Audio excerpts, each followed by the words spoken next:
It is definitely different from any other training I've ever done. It can be very uncomfortable. I think about it and prepare even the night before. It hurts, and it hurts, bad. But, to me, I think that if that's what it takes to get to that next level and improve, then I'm willing to accept that. So, emotionally, how would you describe being on the POV and the Iso Rider as compared to being out in a race with 25 other competitors?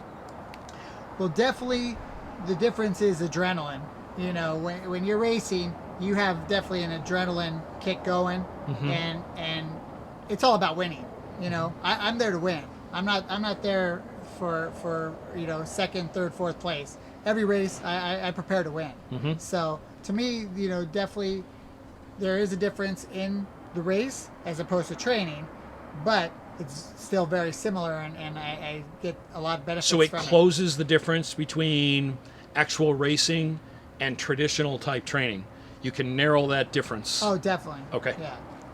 Yeah, definitely. There's a lot of similarities, and so I feel like I'm closer with my racing more often. Have you found that you've drawn upon any experience where, say we do a lean and we hold it for 10 or 15 seconds?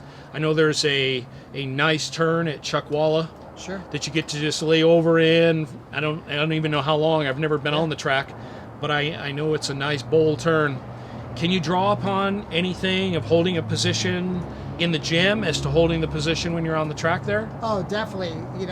Some tracks definitely have a lot big sweepers, turns, and you're definitely in corners and holding it. And this definitely simulates like I'm going through some of those sweepers, and then being able to flick it back, when I need to. It's as close as you can get to it as anything. So when you're racing, it's important for you to be able to move not only under control, but at a high rate of speed.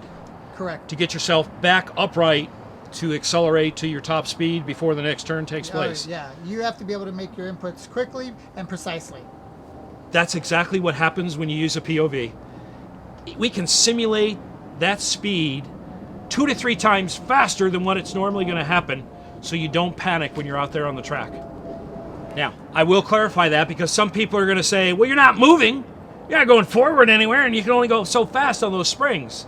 Yes, but the speed we're talking about is the speed of the information going to your brain to allow your brain to make a decision on what it should do with the muscles based on all this information. We can send it there 3 or 4 times faster than what's going to happen on a track, which means the brain's going to have to react 3 or 4 times faster than on the track to tell those muscles exactly what to do and how to respond. Well, the result on the track, it'll be like a track day against a race.